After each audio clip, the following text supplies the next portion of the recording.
tapi kesalahan ini menjadi tanggung jawab kami. Di mana selama ini BP2MI kurang mengambil inisiasi untuk turun ke bawah, berkomunikasi, membuatkan koordinasi, berkolaborasi, dan melakukan program-program sosialisasi terkait Undang-Undang 18 2017. Itulah yang kemudian mendorong di tahun 2021 saya beserta tim dan jajaran melakukan upaya untuk melakukan pendekatan kepada pemerintah provinsi dan kabupaten kota. Terakhir kemarin di Medan kami melaksanakan rapat koordinasi terbatas. Hadir Bapak Gubernur, kemudian Muspida dan seluruh bupati wali kota. Dan ini sudah dilakukan di 14 provinsi. Di tahun ini kami ingin menyelesaikan hingga 23 provinsi yang menjadi kantong penempatan pekerja migran Indonesia. Bapak Ibu sekalian, tidak mudah menangani 4,4 juta pekerja migran Indonesia. Dan 4,4 juta pekerja migran yang sekarang sedang bekerja di bidang penempatan adalah warga masyarakat dari Bapak Ibu sekalian. Bagaimana saatnya kita untuk mengambil satu tanggung jawab atas mandat undang-undang tersebut, mudah-mudahan dengan penandatanganan nota kesepahaman yang kita lakukan hari ini menjadi awal titik start kita mengambil tanggung jawab atas perintah dan mandat undang-undang tersebut. Problem PMI sangat kompleks karena di luar 4,4 juta pekerja migran, kita ternyata memiliki 4,6 juta pekerja migran yang disebut unprocedural atau yang berangkat secara ilegal. Dan 90% dari angka tersebut adalah mereka yang diberangkatkan oleh sindikat dan mafia penempatan ilegal. Kalau ini terus terjadi, maka daftar masalah, problem, berbagai bentuk eksploitasi akan terus mengisi daftar masalah para pekerja migran kita. Dan jika kita tidak melakukan apapun, maka kita adalah pihak yang bertanggung jawab melakukan pembiaran atas kondisi ini. Saya ingin sedikit memberikan testimoni ke hadapan Bapak Ibu yang terhormat. Selama 2 tahun saya menjadi Kepala BP2MI, 48 kali tindakan pencegahan yang kami lakukan, 24 kali saya memimpin langsung, dan kurang lebih 1.300 anak-anak bangsa yang hampir diberangkatkan secara tidak resmi kita selamatkan. Pertanyaannya adalah, kenapa ini terus terjadi? Kenapa seolah-olah negara kalah dan negara melakukan pembiaran? Jujur, di berbagai tempat, di berbagai forum resmi bahkan, ketika bertemu dengan Presiden saya katakan, Bapak Presiden izin, negara ini sedang dalam satu masa fase darurat penempatan ilegal. Penempatan ilegal dilakukan oleh segelintir orang pemilik modal, pengusaha. Namun sialnya, sekali lagi mau digarisbawahi, sialnya praktek ini dibekini oleh oknum-oknum yang memiliki atributif kekuasaan di negara ini. Saya juga ingin terus terbuka karena ini era di mana kita harus transparan menyampaikan fakta-fakta dan apapun kebijakan yang akan kita ambil tengah-tengah masyarakat. Mereka yang memiliki atributif kekuasaan itu adalah oknum TNI, oknum Polri, oknum keimigrasian, oknum kedutaan besar, oknum dari Kementerian Luar Negeri, oknum dari Kementerian Ketenagakerjaan, dan oknum-oknum dari badan yang saya pimpin sendiri, BP2MI. Saya tidak bisa hanya mengatakan hal yang buruk dan brengsek di luar, tapi saya menutupi hal yang buruk dan brengsek jika itu ada di badan yang saya pimpin. Sehingga kita serius memerangi ini. Saya membentuk Satgas atas izin Presiden, yang Satgas itu kita namakan Satgas Pemberantasan Sindikat Penempatan Ilegal. Satgas ini didukung oleh organisasi keagamaan. Alhamdulillah dari Muhammadiyah, Sekjen PP Muhammadiyah Pak Abdul Muti duduk langsung di Satgas Pemberantasan Sindikat sebagai Dewan Pakar. Dari PGI bahkan Ketua PGI langsung Bapak Pendeta Komar Bolton. Dari NU Wakil Sekjen Kiai Haji Suwedi Pranoto duduk langsung sebagai Dewan Satgas, Dewan Pakar. Kemudian juga dari Konghucu, Hindu dan Buddha. Bahkan Satgas ini juga didukung, duduk di Dewan Pengarah adalah mantan Kabar Eskrim Polri, Bapak Komjen Suwardi Alius. Bahkan seorang tokoh legend di NGO LSM yaitu Bapak Ahmad Santosa, termasuk Romo Beni Susetio. Alhamdulillah Satgas ini mendapatkan respon yang sangat baik dari berbagai pihak, walaupun saya katakan Satgas ini adalah Satgas yang lahir karena modal nekat Kepala BP2M. SK Satgasnya hanya ditandatangani oleh Kepala BP2M. Saya menginginkan butuh dorongan dari berbagai pihak. Jika kita sepakat Indonesia hari ini berada pada situasi yang sangat memprihatinkan, yaitu darurat penempatan ilegal. Jika kita sepakat tidak boleh satu anak bangsa pun diperjualbelikan, jika kita sepakat tidak boleh ada pihak-pihak tertentu yang berpesta pora dari bisnis kotor memperjual anak-anak bangsa ini, maka kita harus memeranginya dan menyatakan bahwa ini harus dihentikan, tidak menunggu kapan lagi. Saya menginginkan satu saat Satgas ini dieskakan oleh Presiden, memiliki kekuatan yang powerful dan sifatnya lebih instruktif kepada kementerian dan lembaga. Beda kalau Satgas hanya ditandatangani oleh kepala badan, tidak bersifat instruktif dan tidak memiliki kekuatan yang powerful. Tapi alhamdulillah Bapak Ibu sekalian tidak menyombongkan diri. Kalau Bapak Ibu pegang handphone, ya, masuk ke Google, diketik sikat sindikat, yang keluar di situ itu bukan Satgas TPPO yang SK Presiden, tapi yang keluar ketika diketik sikat sindikat adalah Badan Perlindungan Pekerja Migran Indonesia. Sikat sindikat itulah yang kemudian menjadi semangat dan roh perjuangan kami, dan itu senantiasa dipasang di baju-baju resmi, ya, BP2MI dari pusat maupun daerah. Bapak Ibu sekalian, kita tentu ingin menanyakan pertama, kenapa masyarakat kita lebih memilih berangkat ke negara-negara penempatan secara tidak resmi? Pertama, karena mereka menganggap pembiayaan untuk modal berangkat disediakan oleh pihak tertentu. Kedua, mereka bisa berangkat dengan cara yang cepat.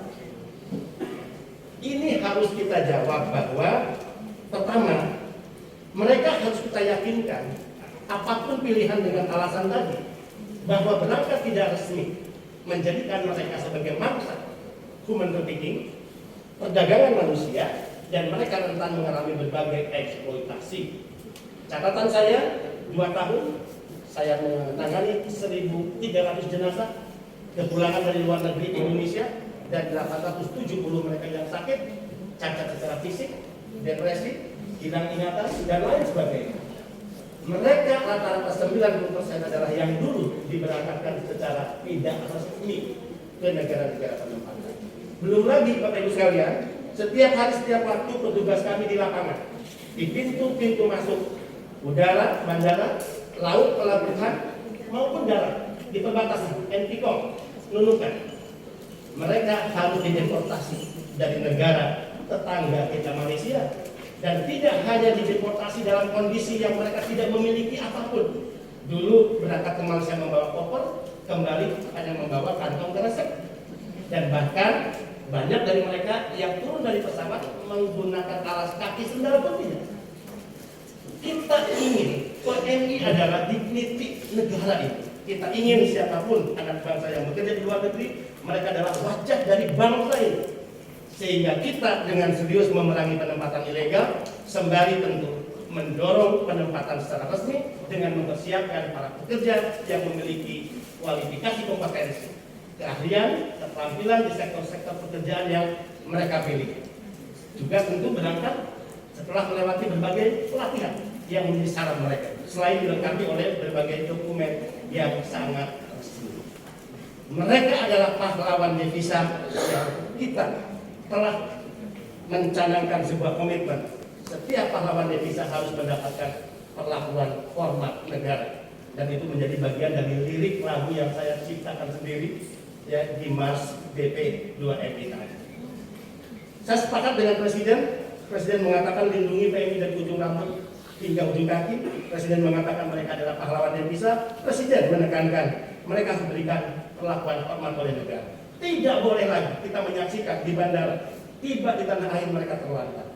Untuk menanyakan kepada pihak yang kompeten tentang informasi yang mereka butuhkan, tidak ada petugas yang mereka bisa hubungi. Bahkan tidak sedikit mereka menjadi korban pemerasan di lapangan oleh oknum-oknum yang memiliki atributif kekuasaan. Biasanya mereka digiring untuk naik kendaraan yang kendaraan ini sudah disiapkan oleh oknum-oknum tertentu. Oknum-oknum ini berasal dari kesepakatan pihak-pihak tertentu yang memiliki otoritas terkait pekerja migran. Tentu dengan harga yang tidak layak. Bahkan saya mendengar banyak cerita di tengah jalan dimintai ongkos tambahan, dan jika tidak mereka diturunkan di tengah jalan.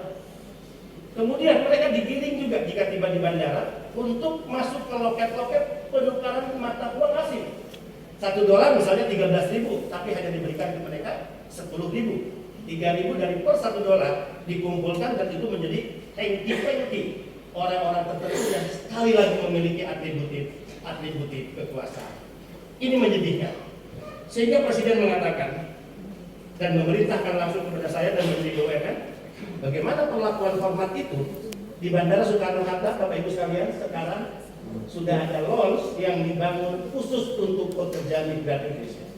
Kalau Pak Bupati, Pak Wakil Bupati, para pejabat daerah, pejabat tinggi negara masuk bandara, ingin rehat, tempat nyaman, AC-nya dingin, fasilitasnya tentu sesuai standarisasi jabatan, maka Bapak Ibu pasti mampir di lounge.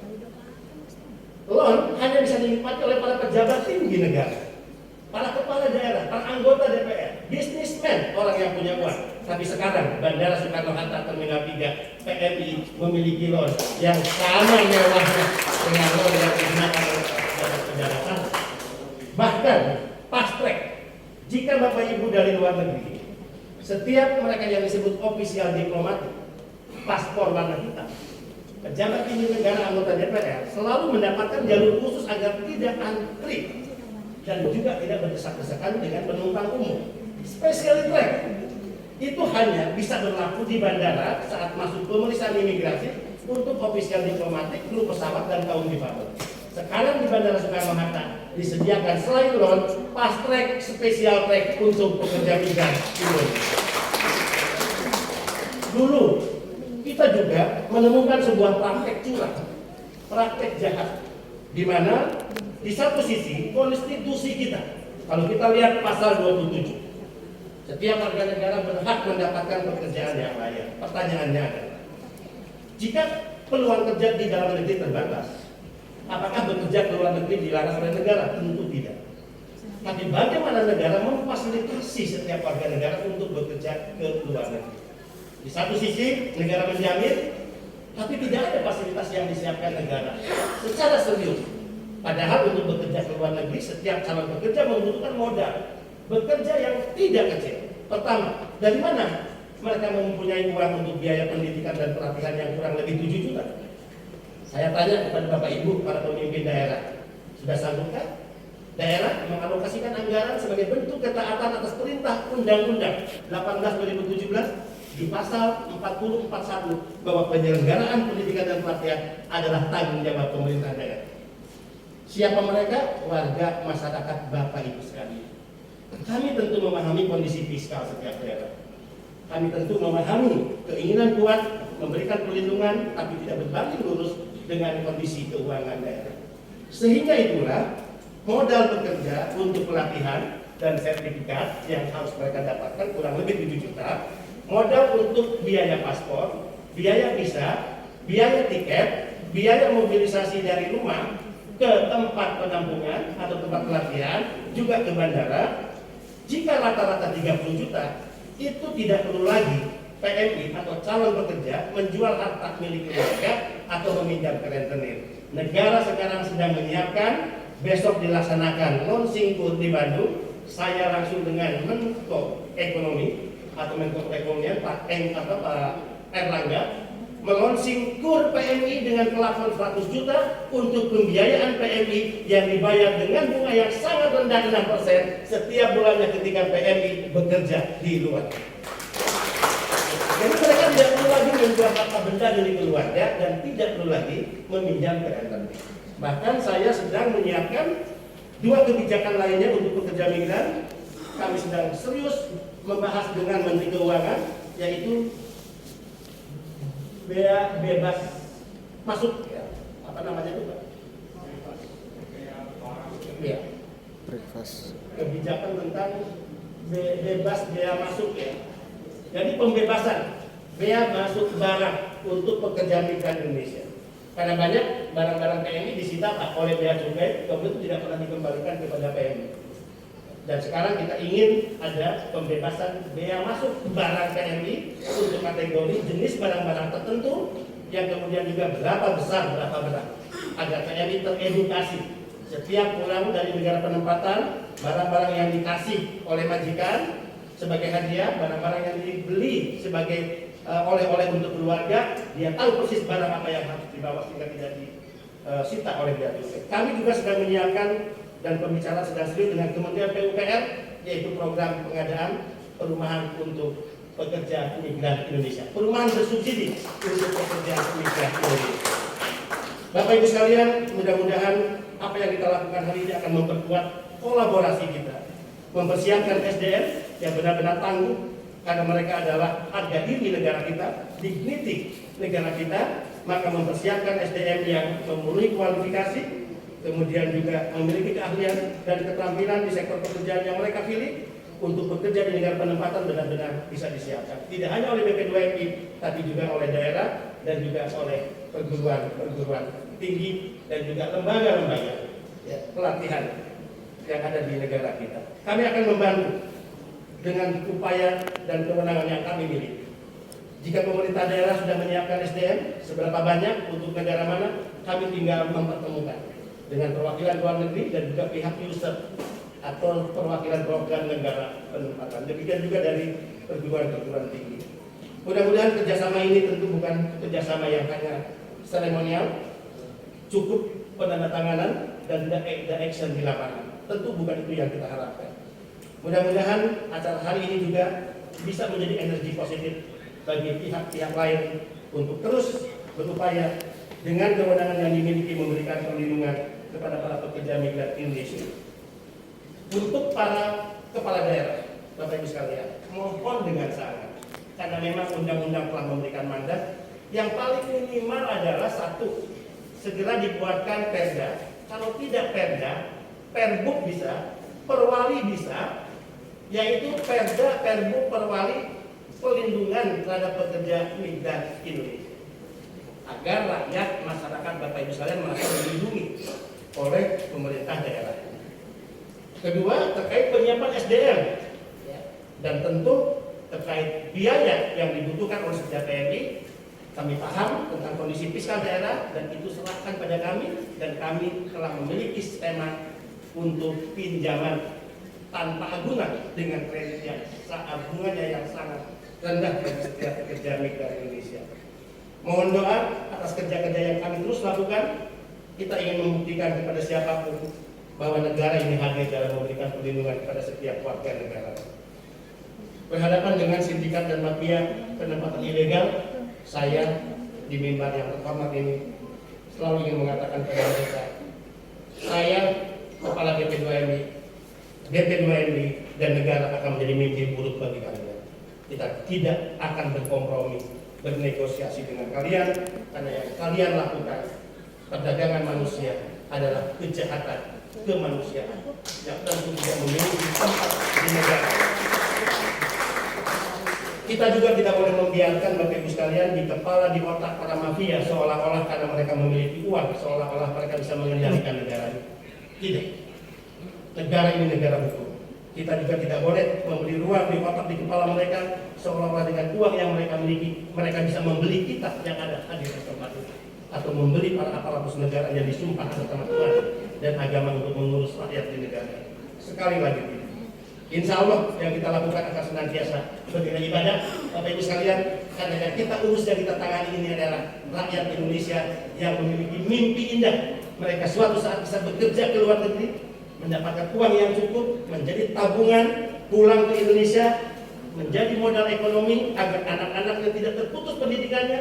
Mereka juga bisa memutar modal usaha menjadi kegiatan ekonomi lainnya, atau mewujudkan mimpi indah mereka memiliki rumah, atau juga lahan-lahan pertanian yang memiliki dampak ekonomi kehidupan mereka.